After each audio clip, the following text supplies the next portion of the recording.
누가복음 18장 9절에서 14절이 본문입니다. 하나님이여 불쌍히 여기소서 이 제목으로 하나님이여 불쌍히 여기소서 이 제목으로 누가복음 18장 9절에서 14절 본문입니다.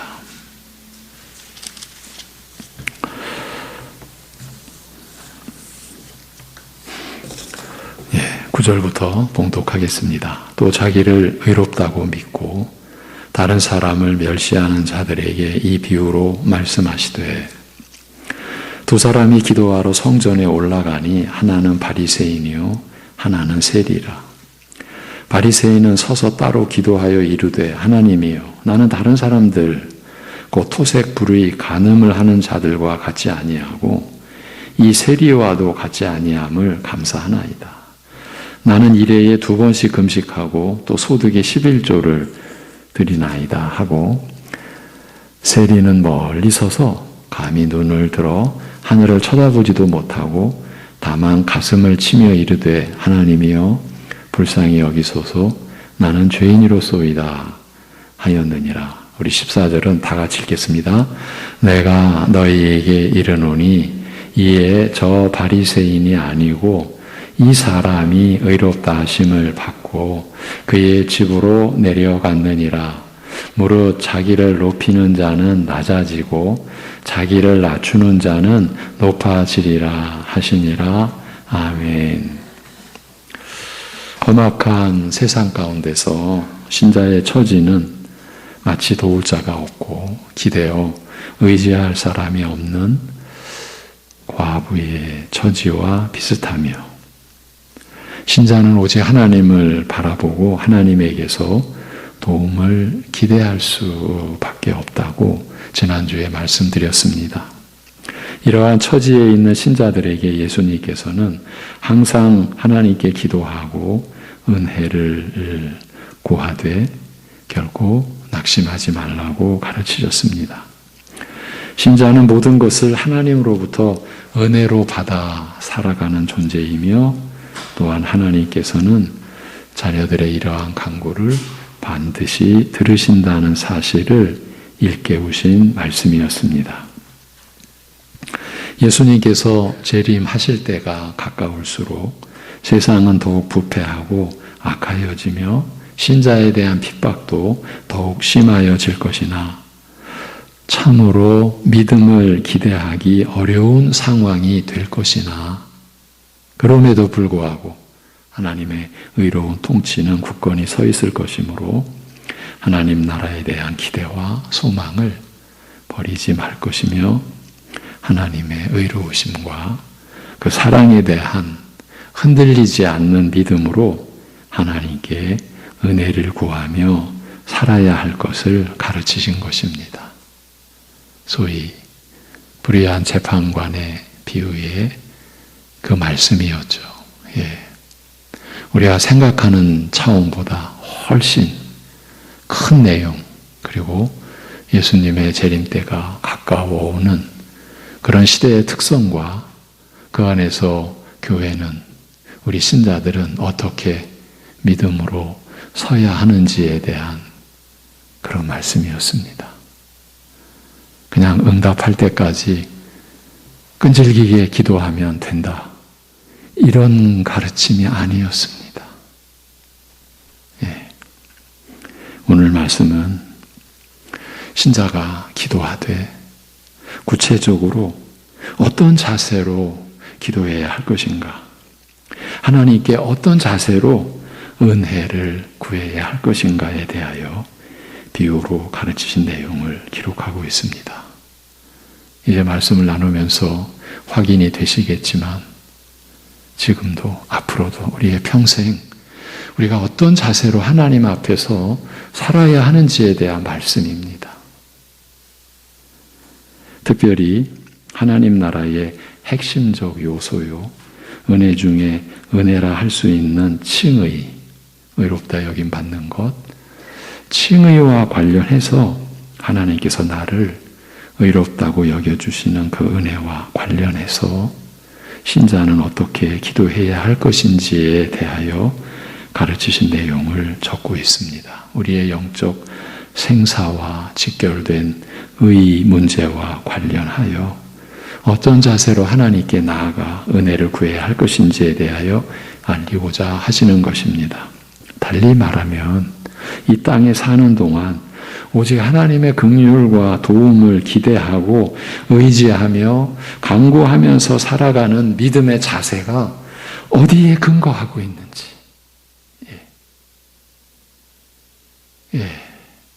이 근거의 이 내용이 문제가 여기서도 이렇게 우리를 받쳐주는 거예요. 그런 믿음의 자세가 어디에 근거하고 있는지, 그 가장 근본되는 뿌리가 어디에 있는지 밝히고자 하신 것입니다.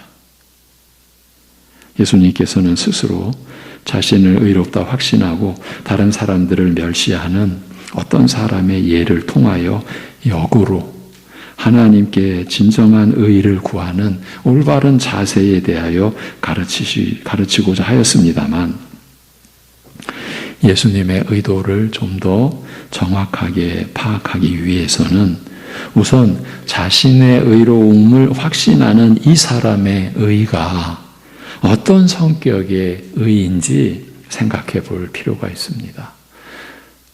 너무 중대한 내용입니다. 이 사람은 스스로 의롭다, 의인이라 생각하면서 동시에 다른 사람들을 멸시하였다고 하므로 이 사람의 의인의식, 자신을 스스로 의롭다고 여기는 그 의식은 다른 사람과 비교하여 자신을 더 낫다, 더 옳다, 더 의롭다고 생각하는 상대적인 것임을 알 수 있습니다. 이 사람이 스스로 확신하는 의인은 다른 사람들과 나를 비교해 보아서 내가 더 옳다고 생각하는 상대적인 의, 즉 사람을 의식한 의, 본질은 이거죠. 사람을 의식한 의요, 사람 앞에서 의식하는 의로움이라고 할 수 있습니다. 우리 안에 이런 요소가 얼마나 많습니까? 무궁무진하다라고 말하면 너무 과장된 것일까요? 그랬으면 좋겠습니다. 예수님께서는 이처럼 사람을 의식한 의와는 다른 참된 의, 하나님 앞에서 인정받는 진정한 의에 대하여 가르치고자 하셨습니다. 그리하여 오늘 비유에서 바리새인과 세리를 각각 예로 들어 이 두 가지 의가 어떻게 다른지 그 차이를 밝히고 계신 것입니다. 여기 바리새인은 다른 사람들과 비교해서 스스로 의롭다고 생각하는 상대적 의, 사람을 의식하고 행한 의, 사람 앞에서 의식하게 되는 의를 대표한다고 할 수 있습니다. 이렇게 말해도 되겠죠? 오늘날 교회 안에 많은 사람들을 대표하는 역할을 하고 있다. 그렇게 말해야 더 실감이 나겠죠? 또 다른 한 사람 세리는 어느 모로 보나 불의한 사람. 사람들 앞에서조차 의롭다고 생각할 수 없는, 다른 사람과 비교하여 말하자면 모든 사람들 중에 가장 의와는 거리가 먼 사람을 대표한다고 할 수 있습니다. 그리하여 이런 두 사람을 예수님께서 지금 비유로 세워놓으시고 우리에게 주시고자 하는 가르침을 지금 전개해 가시는 거예요. 가장 의롭다고 여김받는 사람, 이건 의와는 가장 거리가 먼 사람, 이렇게 두 사람을 세운 겁니다. 이와 같이 대조적인 두 사람이 누구에게서나 의롭고 경건한 자로 인정받는 당당한 사람과 모든 사람들로부터 죄인으로 지목받고 멸시당하는 사람이 기도하기 위하여 성전으로 올라갔다고 하셨습니다. 성전은 하나님께서 임재해 계신 곳이요, 그 백성이 하나님을 뵙기 위해 나아가는 하나님의 거처, 곧 하나님의 집입니다. 이곳에서 하나님께서는 자기 백성과 만나시며 그들에게 하나님의 뜻을 알리시고 축복하시며 백성들은 이곳에서 하나님으로부터 은혜를 간구하며 하나님께서 베푸신 은혜에 감사하기도 합니다. 그러나 무엇보다 성전은 하나님 백성의 죄 사함을 위해 날마다, 이게 중요합니다, 여러분. 그 죄사함을 위해 날마다 아침 저녁으로 또한 수시로 번제와 화목제와 속죄제 등 제사가 드려지는 곳입니다. 제사장이 드리는 제사와 함께 죄사함의 긍휼과 은혜를 구하는 기도가 드려지는 곳입니다. 이러한 제사와 기도에 응답하사 하나님께서 그 백성들에게 사죄의 은혜와 축복을 베푸시는 곳입니다. 지금 성전을 우리가 다시금 생각해보고 정의하고 있는 거죠. 이스라엘이 하나님께 나아가 하나님을 뵙고 각양 은혜와 축복을 구하는 것 자체가 바로 이 사죄의 은혜를 토대로 하고 있습니다. 왜냐하면 죄사함의 은혜가 없이는 하나님께 나아가는 것 자체가 불가능하기 때문입니다. 그래서 날마다 제사가 드려집니다. 속죄의 제사가. 이 죄사함의 은혜는 죄인인 우리로 하여금 하나님께 나아갈 수 있게 하는 유일한 근거이므로 하나님으로 하여금 우리를 기뻐 받아들이시게 하는 근거이므로 최우선적 은혜요, 은혜 중에 은혜라고 할 수 있는 것입니다. 죄사함의 은혜가. 이를 달리 말하면 죄사함의 은혜를 이루신 십자가에 못 박히신 그리스도, 은혜 중에 은혜요. 우리가 그래서 십자가에 못 박히신 그리스도만을 우리가 바라보고 가는 것 아니겠습니까? 우리는 이 은혜를 의지하고 하나님께 나아가며 하나님을 뵙고 은총을 구하며 하나님께서 베푸신 축복을 감사하는 것입니다. 여러분, 죄사함의 은혜를 근거로 하나님 앞에 나아가는데 우리가 누가 앞섰다, 누가 어떻다, 이런 의식이 이게 과연 합당하겠습니까? 가능하겠습니까? 우리가 그런 의식을 갖고 있다면은 지금 못 모르고 있는 거죠. 지금 무슨 자리인지도 지금 모르고 있는 거죠. 바리새인은 이러한 성전에 나와서 자신에 대하여 기도하되 하나님이시여, 저는 남의 것을 착취하고 불의하며 간음하는 다른 사람들과 같지 아니하며 특히 이 세리와 같지 않음을 감사하나이다 라고 하였습니다. 바리새인은 자신의 의로움과 경건에 대하여 하나님께 감사하는 기도를 드렸습니다. 지금 감사의 내용이 자신의 의로움과 자신이 지금 이룬 경건입니다.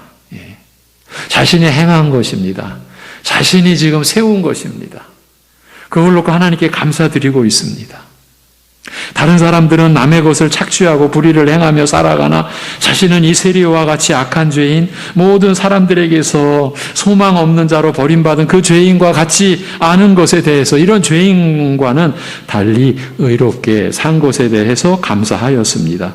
바리새인은 이어 감사할 조건들을 열고 하되 나는 일해에 2번 금식하나이다 라고 하였습니다. 일주일에 2번씩 스스로 영혼을 괴롭게 하면서, 그러니까 자기 육신을 괴롭게 하는 것은 자기 영혼을 괴롭게 하는 거죠. 그러면서 자신을 돌아보고 죄를 슬퍼하고 회개하며 또한 간절한 마음으로 하나님의 은혜를 구하여 왔다. 바로 그 뜻입니다.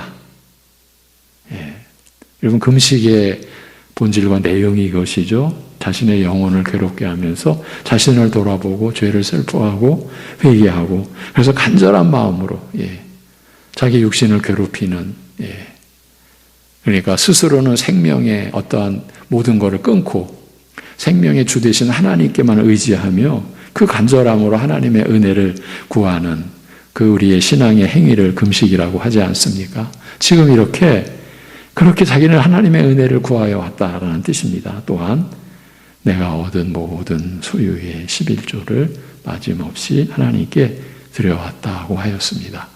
지금 다 감사하는 내용입니다. 감사하는 조건입니다. 여기에서 우리는 스스로 의롭고 경건한 사람의 한 표본을 보고 있습니다. 사람이 이만큼 의롭고 경건하기는 참으로 어렵고 또한 드물 것입니다. 예.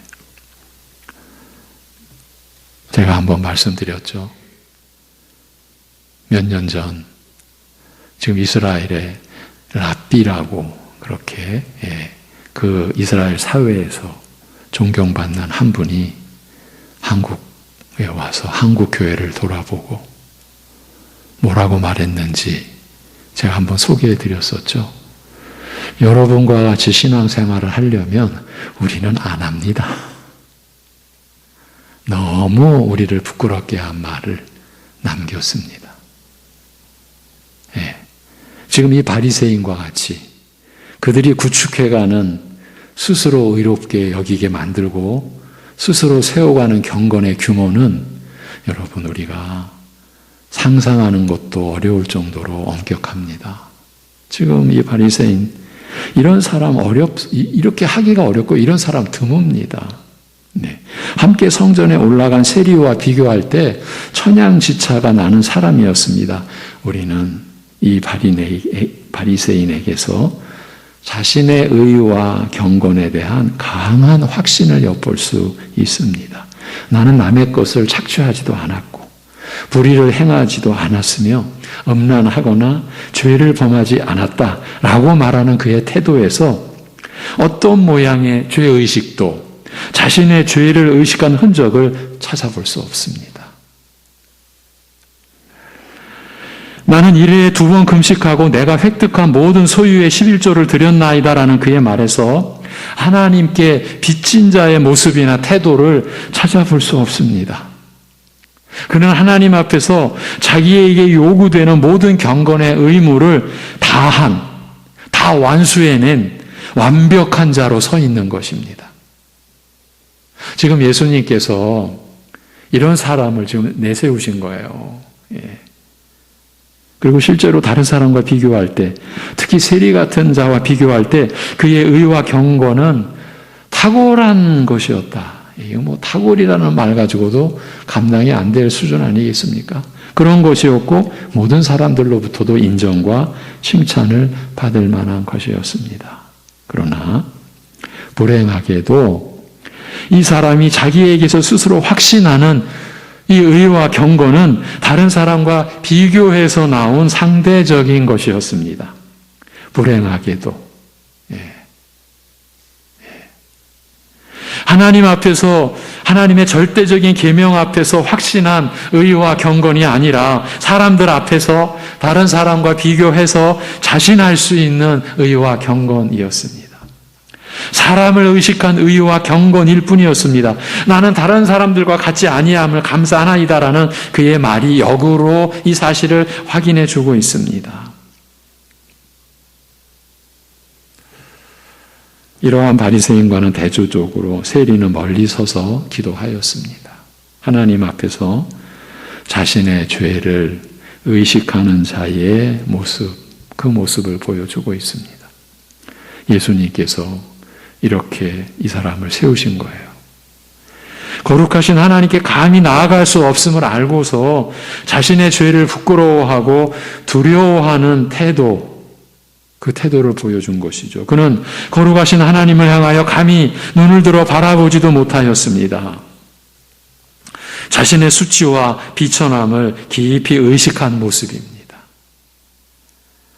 비천함을 하나님 앞에서 자기가 얼마나 비천한 존재인지를 그것도 외양만이 아니라 껍데기가 아니라 깊이 의식한 그 모습을 보여주고 있는 거예요. 그는 다만 자신의 가슴을 치며 하나님께 범죄한 죄악과 하나님 앞에서 죄인된 자기 모습을 슬퍼하고 안타까워하고 뉘우치면서 하나님이시여 이 죄인을 용서하소서라고 하나님의 긍휼을 구하였습니다. 앞에 바리새인이 하나님께 긍휼을 구하는 모습 여러분 엿볼 수 있었습니까? 이것이 지금 대조되는 겁니다. 그는 먼저 자신을 죄인이라고 고백했습니다. 한두 가지 이런 죄를 범한 자가 아니라 죄된 존재라. 죄에 얽매여 있고 죄에 사로잡혀 있는 자라고 하였습니다. 자신을 죄된 존재라고요. 자기는 무지하고 더러우며 악한 자여서 어느 하나 의롭고 선한 것을 찾아볼 수 없는 죄된 사람이라고 고백하였습니다. 의롭고 선한 것 단 한 가지도 하나님 앞에 내어놓을 수 없는 이런 죄인을 다만 용서해 주시기를, 자신의 죄를 사하여 주시기를 구하였습니다. 나를 긍휼히 여겨 내 죄를 용서해 주소서라고 기도하였습니다. 나를 돌아보아 주옵소서. 나를 긍휼히 여겨 주옵소서. 제가 수도 없이 여러분에게 들려드린 시편, 모세의 기도, 인생의 유일한 소망은 하나님이 우리를 돌아보아 주시는 것, 긍휼히 여겨 주시는 것뿐이다. 시편 90편이었죠. 이 모세의 그 중심입니다. 자신에게 있어서 소망은 하나님이 자기를 돌아보아 주시는 것, 긍휼히 여겨 주시는 것. 지금 이 세리의 모습이 바로 그 모습입니다. 이제 우리가 결과를 대하여야 됩니다. 결과에 들어가기 전에 여러분 누구이시기를 원하십니까? 아무리 그래도 그렇지 그런 세리는 안 되지. 그래도 바리새인의 그런 외모는 좀 가지고 있어야 되는 것 아니야? 저는 이것이 우리의 솔직한 심정 같아 보입니다. 그런데 결과는 상식적인 기대와는 정반대였습니다. 누가 보아도 의롭고 경건한 사람, 특히 함께 기도한 세리와 비교할 경우 비교가 되지 않을 만큼 이건 탁월하게 뛰어난 의인인 바리새인을 하나님께서는 의롭다고 하지 않으셨습니다. 하나님 앞에서 인정받는 의가 될 수 없었다는 겁니다. 오히려 자신을 죄인이라고 인정하고 사죄의 은혜를 구한 세리를 의롭다고 하셨습니다. 피상적으로 보면 도저히 이해가 가지 않는 일이지만, 그렇죠? 여러분, 하나님 나라는요, 우리의 상식적인 관점에서는 이해가 될 나라가 아닙니다. 그러니까 십자가에 못 박힌 그리스도를 이 세상은 저렇게 미련한 게 있나? 아니, 유대인들조차도 저 십자가의 도가 우리 앞에 있으면 안 되는데, 저건 치명적인 장애물인데, 이렇게 여길 정도니까. 피상적으로 보면 도저히 이해가 가지 않는 일이지만, 깊이 생각하면 이것은 참으로 당연한 일이었습니다. 바리새인은 하나님 앞에서도 당당하게 자신의 의와 경건을 확신하고 감사하였으나 실상 그의 의와 경건이라는 것은 다른 사람들과 비교해서 더 나을 뿐, 좀 더 나을 뿐이었고, 사람들 앞에서 사람들과 비교하면서 확신하는 인간적 차원의 의, 사람을 의식한 의였을 뿐이었습니다. 그러나 항상 사람을 의식하였기 때문에 여러분, 지금 전해드리는 이 내용이 너무 중요합니다. 그는 항상 사람을 의식하였기 때문에 한 번도 자신의 영적 모습을 하나님의 거룩하심 앞에, 하나님의 절대적인 의로우심 앞에 정직하게 드러내놓고 그것에 비추어 보지 못하였습니다. 이것이 이 사람의 불행 중에 불행이었습니다. 다른 사람을 항상 의식하기에 바빠서, 거기에 몰두해서, 그 비교의식에 빠져서 자신을 하나님의 절대적인 의로우심 앞에, 거룩하심 앞에 내보이지를 못했어요. 그것에 비추어 보지를 못했어요. 그랬어야 되는데, 우리도 그래야 되는데, 따라서 그가 확신한 의와 경건이라는 것은 하나님께서 인정하시는 의가 아니었고요. 하나님이 받아들이실 수 있는 의가 아니었고요. 하나님과는 아무 상관없는 것이었습니다. 이러한 사람을 하나님께서 의롭다고 선언하지 않으신 것은 너무나 당연한 일입니다. 세리는 사람들 앞에서조차 흉악한 죄인이었지만 그러나 중요한 것은 그는 하나님 앞에서 자신의 영적 실상을 깨달았고 그리하여 자신을 죄인으로 의롭고 선한 것과는 상관없는 자요 단 한 가지의 의도 찾아볼 수 없는 죄된 존재로 고백하였다는 것입니다. 사실 하나님 앞에서는 세리나 의롭고 경건한 바리새인이나 그 누구든지 다 똑같이 이런 죄인으로 발견될 뿐입니다. 다만 바리새인은 자기 실상을 보지 못한 영적 맹인이었을 뿐입니다. 자신을 전혀 볼 수가 없었던 거예요. 하나님의 거룩하심과 그 의로우심 앞에서 드러난 자신의 영적 실상에 대해서 전혀 보지 못한 거예요. 이게 불행 중에 불행인 거죠. 목사인 제가 여러분과 제 자신을 위해서 기도하는 가장 근본적인 내용이 바로 이것입니다. 우리 보게 해 주옵소서. 아버지 하나님, 보게 해 주옵소서. 예수님께서 맹인을 눈뜨게 하신 그 표적이 우리의 영적 눈을 뜨게 해주시는 것이잖아요. 눈을 뜨게 해주셨다라는 것은 그 육신의 눈을 뜨게 해주신 게 목표가 아니었고요. 그건 표적이었어요. 뭘 보여주시기 위함이었어요. 그럼 뭘 원하신 것이었냐? 우리의 닫혀진, 우리의 감겨진, 우리의 실상을 보지 못하는, 그래서 하나님의 은혜가 보이지 않는 그런 우리의 눈을 뜨게 해주시겠다. 그래서 이 땅에 계실 때 맹인의 눈을 열어주신 거거든요. 그러니 우리가 마땅히 그 기도를 해야죠. 예. 여러분, 우리가 살아가는 여러 가지 모습이 있습니다. 괴로움과 아픔과 고통과 죄송합니다. 그것도 일종의 비유입니다. 이렇게 말하면 여러분, 고생 안 해봤으니까 저런 소리 하겠지라고 그렇게 제가 욕을 먹어도 비난을 받아도 이런 말씀을 드립니다. 그것도 비유입니다. 어떤 비유라고요? 우리의 죄된 영적 실상에 대한 비유입니다.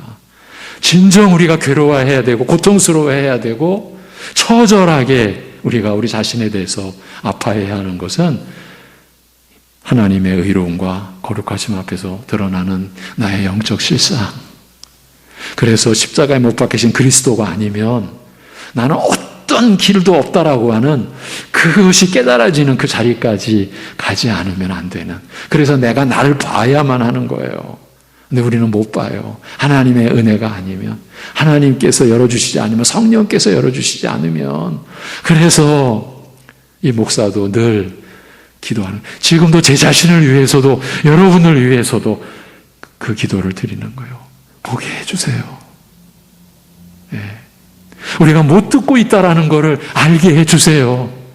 내가 들었다고 여기는 게 얼마나 어이없는 것인지, 내가 하나님의 은혜를 안다라고 하는 것이 얼마나 어처구니 없는 것인지 우리 좀 보게 해주세요. 바리새인은 자기 실상을 보지 못한 영적 맹인일 뿐이었어요. 너무나 불행하게도. 자신에게 전혀 의가 없고 의의 가능성조차 없음을 안 세리는 오직 하나님의 긍휼에 호소하여 용서의 은혜를 구하였습니다. 자신에게 의가 없는 것 알았는데 의의 가능성조차 나 같은 사람에게는 있을 수 없다라는 것을 안 그는 오직 하나님의 긍휼을 구할 뿐이었어요. 자기 힘으로 스스로 의를 이루어 보려고 하지 않았어요.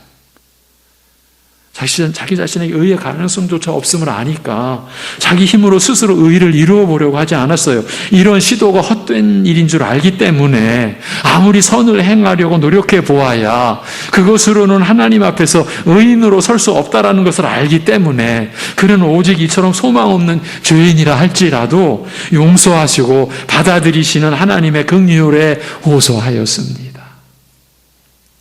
하나님께서 세리를 누가 보아도 죄인이요 바리새인보다 더 흉악한 죄인인 세리를 의롭다고 하신 것은 세리 자신의 의로움을 보시고 의롭다 하신 것이 아니라 세리에게서 의롭다고 여겨주실 근거를 보셔서가 아니라 이제 그런 구석이 좀 보이네. 그래서가 아니라 죄인을 용서하시는 하나님의 사랑과 은혜로 의롭다고 하신 것이에요.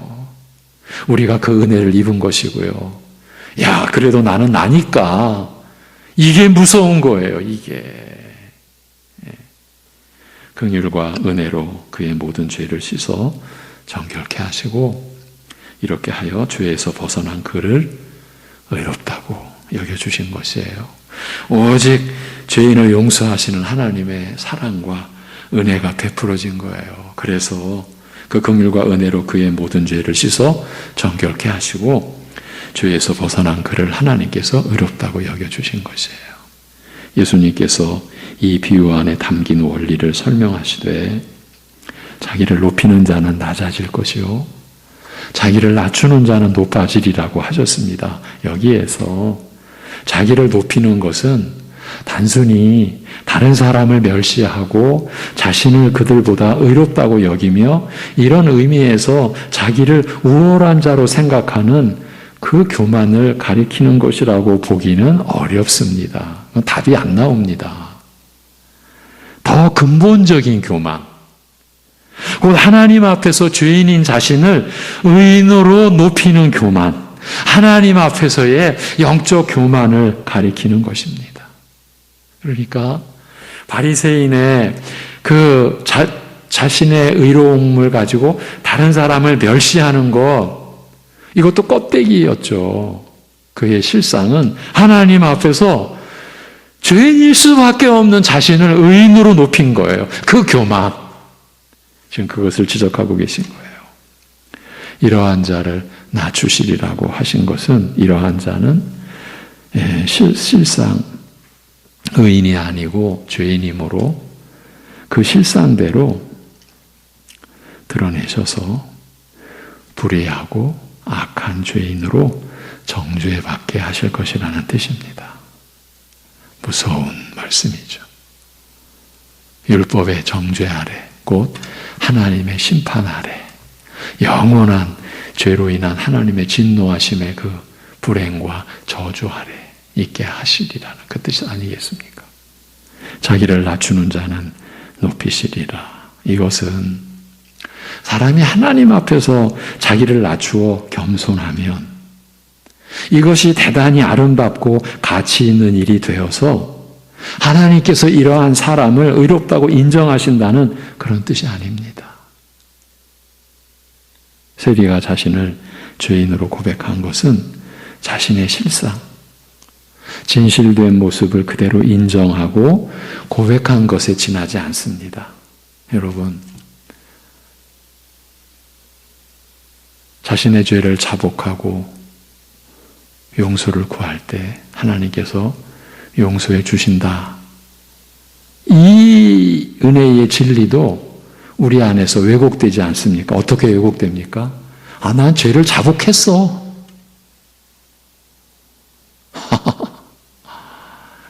나 용서 구했어.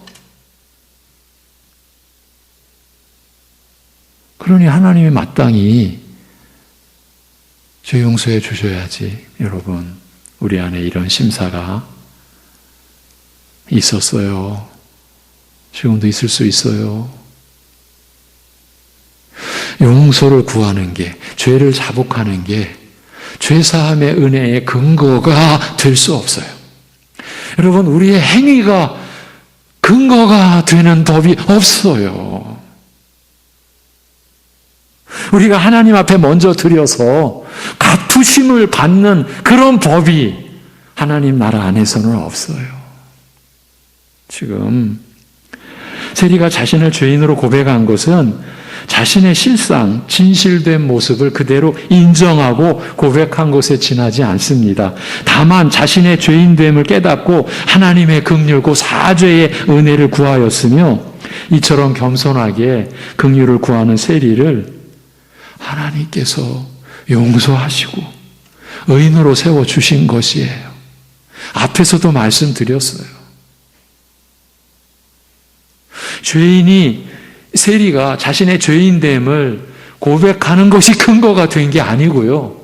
근거는 오직 하나님의 그 선하심, 인자하심, 그 은혜와 사랑으로 죄인을 용서하시는 바로 그 하나님의 그 성품, 그 인자하심, 그것만이 근거가 되는 거예요. 이처럼 겸손하게 긍휼을 구하는 세리를 그 인자하신 하나님께서 용서하시고 의인으로 세워주신 것이에요.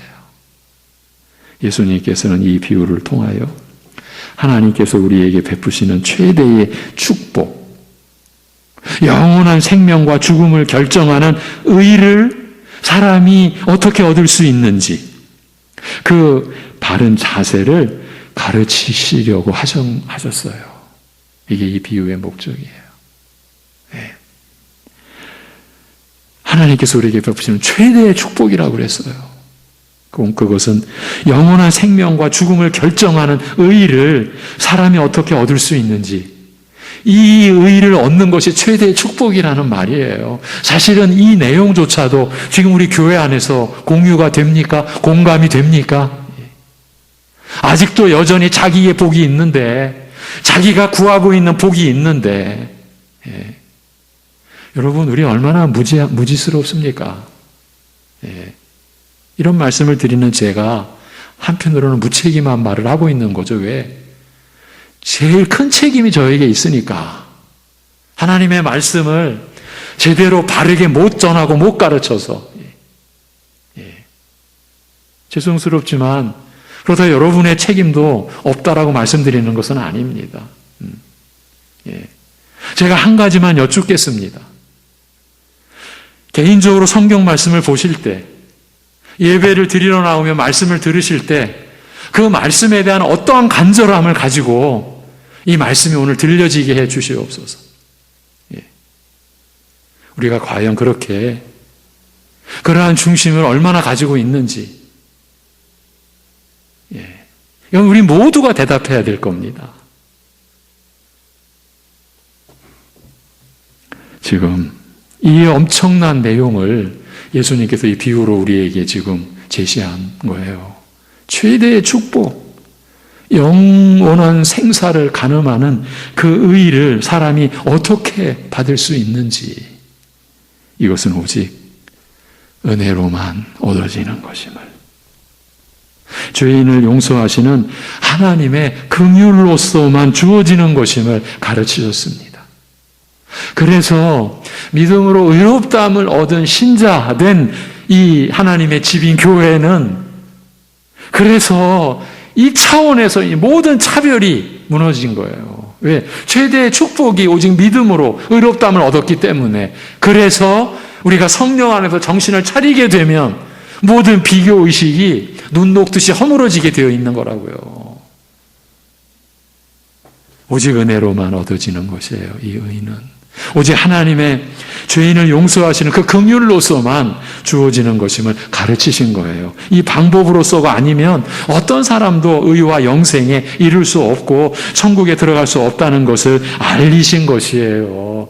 그래서 믿음으로냐 행위로냐, 오직 믿음의 법으로니라.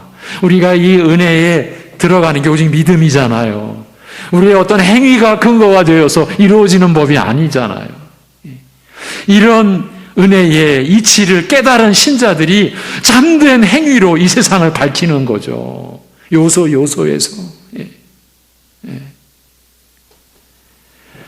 이 은혜를 얻는 방법은 달리 말하면, 이 은혜를 하나님께 구하는 기도의 자세는 자신이 죄인임을 인정하고, 즉 나로서는 의에 이를 수 없는 자임을 고백하고, 오직 하나님께서 죄인을 긍휼히 여겨 용서하시는 은혜를 바라보고 구하는 자세여야 함을 가르치시고자 하신 것입니다. 이제 말씀을 맺습니다. 이 말씀을 여러분께 전하기 위하여 기도하면서 저 개인적인 소박한 그런 소원이 제 마음에서 일어났습니다. 아버지 하나님, 오늘 허락해 주신 이 말씀이 우리 모든 성도들에게 들려졌으면 좋겠습니다. 예. 예. 그런 심정으로 여러분께 이 말씀을 전했습니다.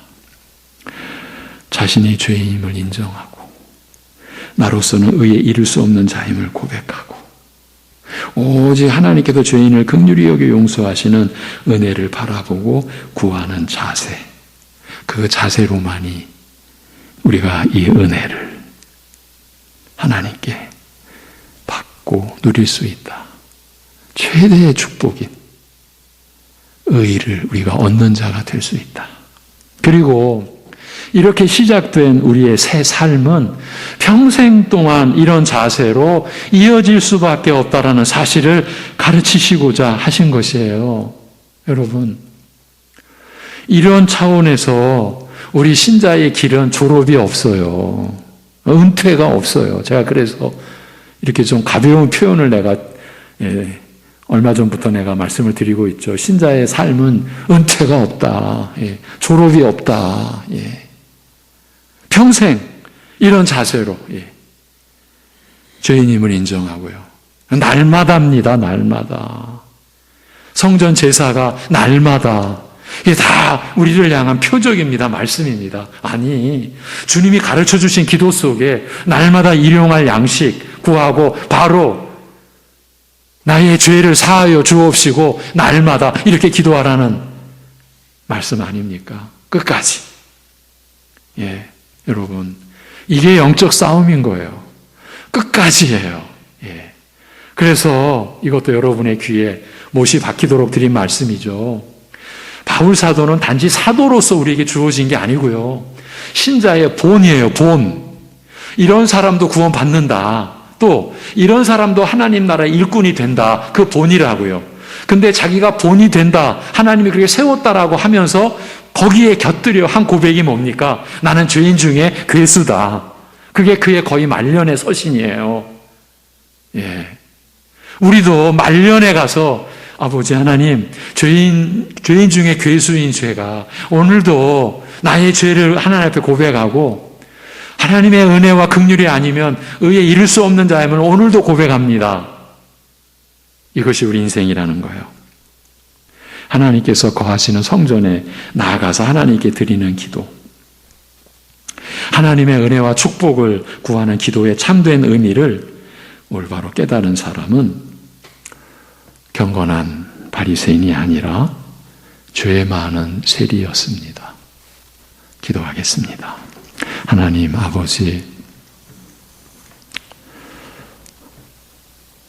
예수 그리스도 안에서 다른 사람들과 비교하는 것이 얼마나 참담한 일인지를 깨닫게 하여 주시옵소서.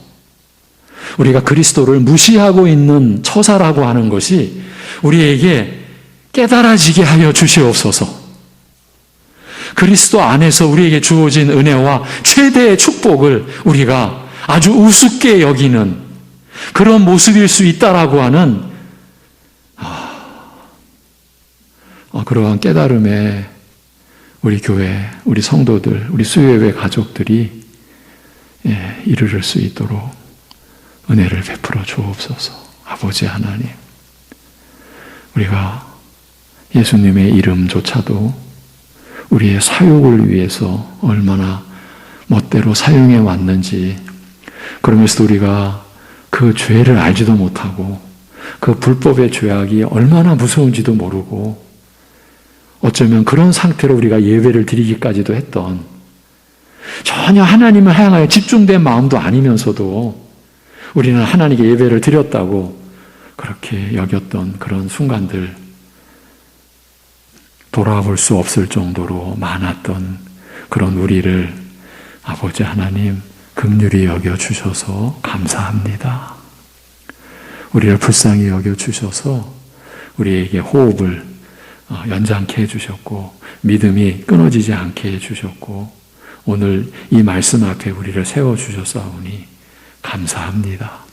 이러한 말씀의 역사를 우리 모든 성도들에게 허락해 주시고 이 말씀의 역사로 자신을 보게 하시고, 그래서 그리스도 앞에 나오지 않으면, 그리스도에게 전적으로 맡겨드리지 않으면 될 수 없는, 아무것도 될 수 없는 우리 자신을 주님 앞에만 평생 내어 맡겨드리고 주님께로만 나아갈 수 있게 인도하여 주시옵소서. 아버지 하나님, 우리 민족의 중요한 날입니다. 하나님께서 이 민족의 경계를 세우셨습니다. 이 나라를, 이 민족을 아버지 하나님, 그 영원한 경륜 안에서 다스려 주시옵소서. 모든 걸 주님께 의탁하오며 우리 주 예수 그리스도의 이름으로 기도하옵나이다. 아멘.